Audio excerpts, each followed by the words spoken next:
Pero buenos días. Hola Ana, un gusto dialogar contigo y toda la gente de Chascomús y el territorio de los partidos vecinos anexos. Bueno, muy bien, Ana Francese y Silvia Valerga. Estamos aquí en la mesa de la mañana de Volver, en esta FM Volver 95.3 de Chascomús. Bueno, Homero, estamos al tanto de una presentación judicial, una denuncia penal que tiene que ver justamente con algunas irregularidades que estuviste observando en relación a la concesión de la vía navegable troncal de los ríos Paraná y de La Plata. Contanos de qué se trata, qué es lo que pudiste observar en este proceso, digamos, de licitación. Ok, primero buen día Silvia, que está ahí en la mesa y no sabía que ¿Cómo estaba está usted, presente. Homero? Un gusto. Encantada de hablar con un especialista en el tema que tanto nos preocupa. Bueno, yo les hago un rápido resumen. Esta historia de la vía troncal, antes llamada Mal Hidrovía, porque en realidad era el nombre de la empresa concesionaria que estuvo desde la privatización de los 90 hasta no hace muchos años. Eh, es un sistema de alguna manera de cobro de peaje sobre la base de que una empresa hace el dragado y mantiene el balizamiento y la señalización del río para que la navegación fluya normalmente. Cesa esa concesión, que realmente fue por casi 30 y pico de años, y el gobierno, el anterior, asume de oficio, digamos oficialmente, el dragado y el balizamiento, si bien terceriza algunas actividades.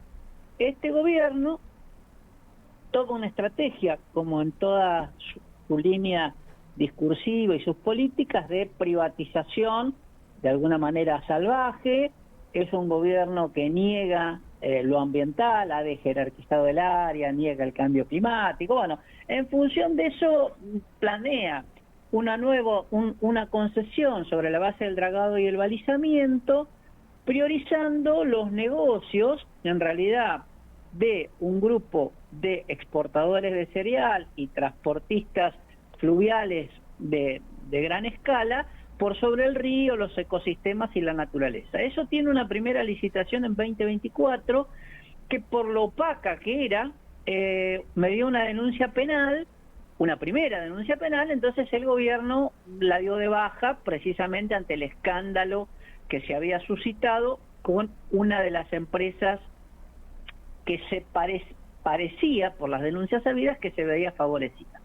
La estrategia cambia, hacen una audiencia pública para una verdadera escenografía, para validar cuestiones ambientales. Esto fue el año pasado, donde traían datos ambientales absolutamente antiguos, elaborados por privados, ninguna evaluación de impacto ambiental, que es el estudio que la ley de presupuestos mínimos ambientales 25675 exige, de la mano del artículo 41 de la Constitución. Entonces, con todos estudios fragmentados, parciales, antiguos, validados no por organismos científicos, sino por los propios funcionarios que decían que esto estaba bien, que era suficiente, hacen ese simulacro de audiencia pública para decir, bueno, todo lo ambiental ya está saldado, porque eso es un requisito a cumplir por el acuerdo de Escazú y la magnitud de lo que estaba en juego. Bueno, esa fue una primera ficción.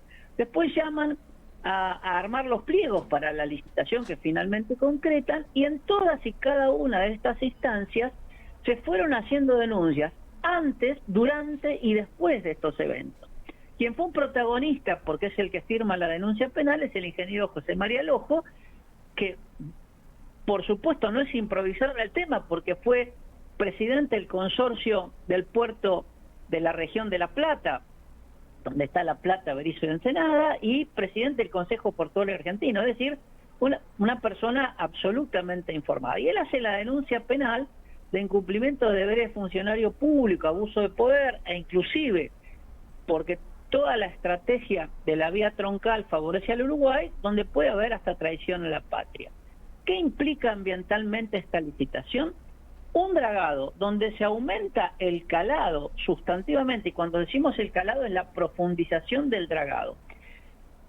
Es de un volumen de aproximadamente del orden de, digo para redondear, entre el 30 y el 40% en distintas etapas del dragado, que además tiene como antecedente que los puertos del Uruguay ya están en ese nivel de profundidad, que lo que va a generar es un desajuste en la propia vía troncal, porque el volumen de lo que hay que dragar son de una magnitud y además no se dice dónde se va a poner, entonces lo van a arrojar las dragas donde puedan, y esto puede generar casi de manera definitiva, y aplicando el principio precautorio, esto va a suceder así, la eliminación de sitios de desove, de sitios de reproducción de la biodiversidad fluvial, por otro lado afectaciones costeras, porque vos armás una pared frente al río de tierra, digamos que es la que sacás, y va a haber poblaciones que podrían quedar aisladas.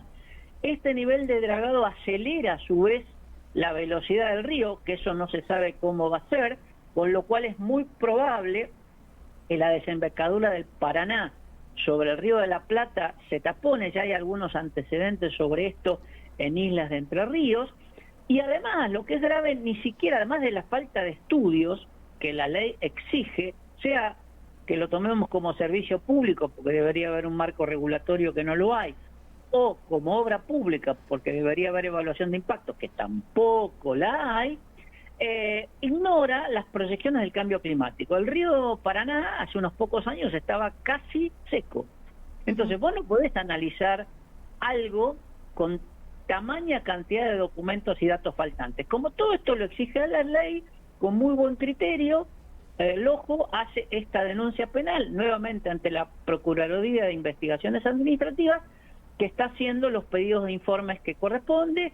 Nosotros colaboramos junto al ingeniero Orduna en esa presentación y la firmó un prestigiosísimo colega, Eduardo Barcesat, de vasta experiencia en sede penal. Excelente, clarísimo, Homero. La pregunta obligada es, ¿cuáles son los intereses que están por detrás de todo esto, ¿no? ¿Por qué ese nivel de calado tan importante? ¿Qué es lo que se observa en términos de intereses seguramente económicos? ¿Negocio para quién? ¿En qué sentido favorece o no a nuestro país, que es lo más importante, ¿no? Defender la soberanía. Has metido el dedo en la llaga con toda precisión. El tema es siempre, en materia ambiental, yo digo, son temas políticos y hay intereses económicos detrás. De lo que se trata es de tener el factor crítico e indagar y rascar un poquito más qué hay detrás de eso, como vos bien preguntás. Por un lado está el negocio de los transportistas fluviales.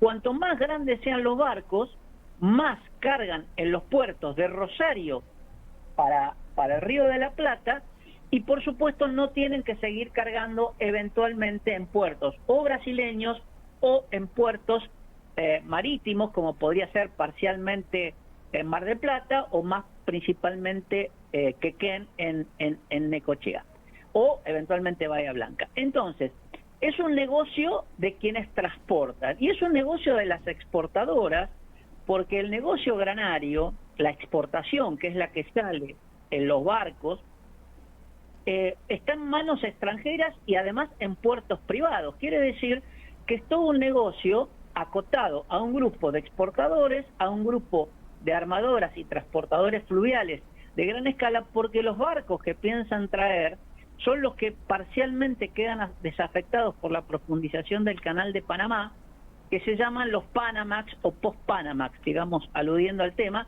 porque ahora como se ha ensanchado hay barcos más grandes todavía. Ustedes recordarán, si vienen contenedores, que encalló un barco en Suez, es de 400 metros de largo, y digo, para tomar una dimensión de lo que hoy es el transporte fluvial. Entonces, si bien no van a venir esos barcos de ese tamaño, pero normalmente el impacto de barcos de enorme escala generan alteraciones en el río. El río lo pensó en la naturaleza con una escala, con un nivel de demandas, con un nivel de estabilidad en el tiempo. Si el hombre altera esas cuestiones, después se tendrá que hacer responsable de sus consecuencias. El problema es que ni se va a hacer responsable el concesionario, ni las exportadoras, ni los titulares de puertos privados, sino quien va a perder es la naturaleza y las poblaciones alineadas, es decir, el dato socioambiental, y los daños serán irreparables, como suelen ser siempre cuando no se tiene en cuenta de manera preventiva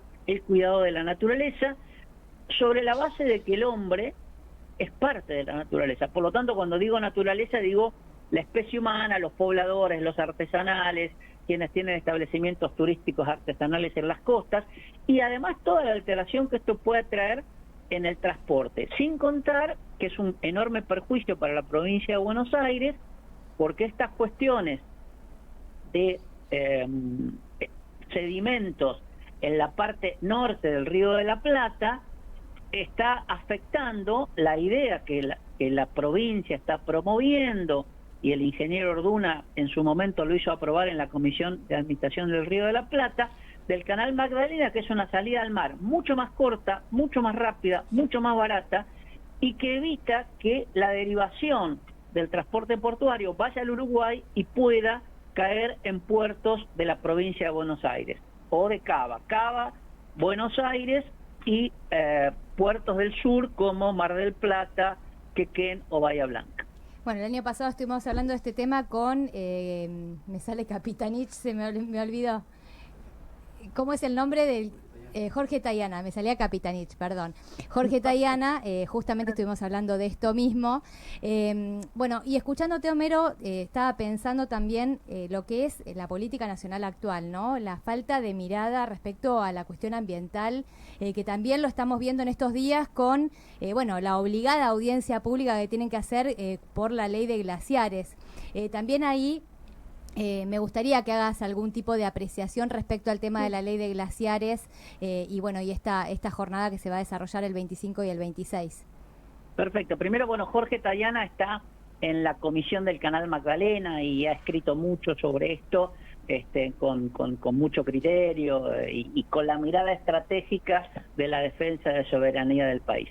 En realidad, este gobierno tiene una mirada, lo que pasa es que la mirada apunta para otro lado precisamente, y en este tema de glaciares en realidad hay que contextualizarlo con algunas cuestiones que no aparecen directamente pero que causalmente están vinculadas. Por un lado el RIGI, el régimen de incentivo de grandes inversiones, porque el impacto sobre los glaciares va a beneficiar a la minería y este gobierno ha priorizado exportación sin valor agregado de petróleo, básicamente, gas, si puede, minería y algo de agricultura intensiva, es decir, todas cuestiones de altísimo impacto ambiental. Entonces, por un lado está el RIGI, por otro lado está la negación al tema de cambio climático, es decir, si vos mirás, recientemente salió una publicación sobre el Ártico, está en el peor nivel, digamos, de superficie de hielo en la historia. Todos los glaciares están en retroceso. Entonces, cuando vos por el cambio climático lo ignorás y estás viendo, porque es en tiempo real, que todo se deshiela, bueno, tenés que tener una muy mala intención o una profunda ignorancia para decir que el cambio climático no incide en el tema glaciario. Y por otro lado, hay otra cuestión que es el desmantelamiento del sistema universitario, porque el organismo más calificado de Argentina para medir el tema glaciario es el IANIGLI, el Instituto Nacional de Glaciología, que es un instituto científico de primer nivel, que además lo están desmantelando para precisamente que no pueda medir absolutamente más nada del inventario de glaciares. En este contexto surge una supuesta ley de interpretación a la ley de glaciares y siempre este gobierno utiliza frases como que parecen buenas, pero en realidad es todo lo contrario. Fíjate, la modernización laboral. Plantean una ley regresiva que nos lleva al preperonismo como una cuestión de modernización. En realidad es una regresión a los sistemas más primitivos de explotación laboral. Entonces, esta ley de interpretación de glaciares en realidad es una ley de modificación sustantiva de la protección de los glaciares. ¿En beneficio de quién? Básicamente de las mineras. Claro. ¿Y qué es lo que pasa? Le delegan todas las potestades, a manera muy elegantemente dejan una pequeña claraboya abierta, pero por ahí después se hace un portón, no una puerta, un portón a las provincias que son las que están interesadas en esas inversiones de cortísimo plazo, porque después las van a dejar sin agua.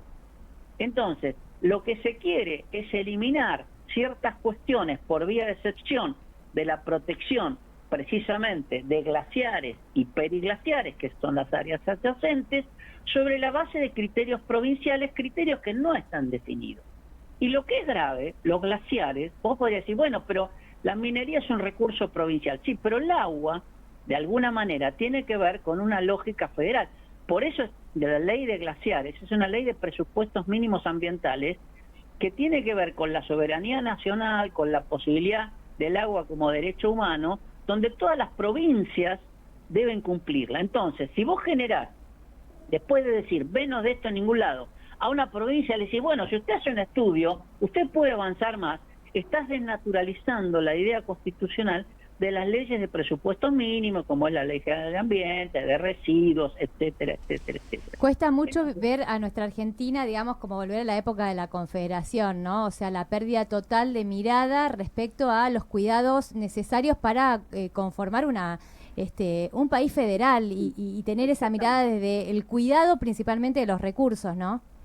Y después, bueno, el gran éxito y la gran sorpresa, yo en un comentario que es incomprobable porque es en off y es de gente conocida que uno tiene en la Cámara de Diputados, la primera evaluación cuando llaman a la audiencia pública porque no tienen alternativa, la oposición jugó muy bien y forzó esta audiencia pública, calcularon lo que suele ser más o menos, 200, 300 personas, que es lo que se escriben en una audiencia pública. Bueno, ya van más de 30 y pico de mil. Impresionante.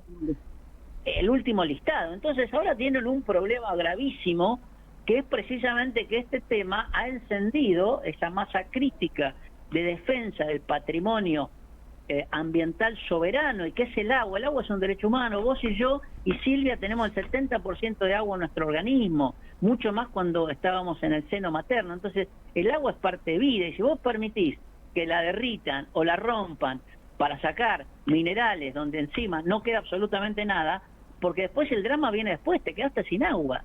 Y el agua, por los ciclos hidrológicos, no la puedes recuperar. Entonces, bienvenido sea toda esta participación masiva, y después habrá que ver, por supuesto, lamentablemente, el juego de votos, cómo se dirime, pero lo cierto es que van a tener un aluvión, en el mejor de los sentidos, de oposición a esta barbarie que se quiere hacer con los glaciares. Aprovecho para preguntarle por una preocupación que hay en la costa atlántica, sobre esa situación que se va, el mar va entrando en las costas y va achicando las costas. Lo han observado en las playas, y entonces tiene que ver con el derretimiento de los glaciares y el calentamiento global. Por un lado, el mar, digamos, en las proyecciones de cambio climático, cuando se derrita el Ártico y la Antártida, sí va a aumentar significativamente. Lo que hay hoy dos problemas, yo diría, básicos es, por un lado, las obras públicas que no tienen en cuenta la lógica de los movimientos del mar y cómo se producen las corrientes y las circulaciones, de dónde llevan la arena, dónde la depositan, o qué pasa si yo altero una corriente, dónde termina depositándose la arena, porque la naturaleza tiene un sistema de equilibrios permanentes. Cuando vos lo alterás, te tenés que hacer cargo del desequilibrio. Entonces, determinados murallones, que a veces se hacen algo improvisadamente, van generando que el mar te va comiendo, y ya ha pasado en toda la costa, inclusive en el camino costero de Miramar a Mar del Plata, ha habido problemas realmente graves de acercamiento del mar, y como en toda la costa. Y no solamente está ese problema, sino que hay otro problema social, es que cada vez le dejas menos playa pública y queda más playa privada, lo cual también es una suerte de insensibilidad hacia la posibilidad del disfrute público de los bienes ambientales que la naturaleza nos ha dado.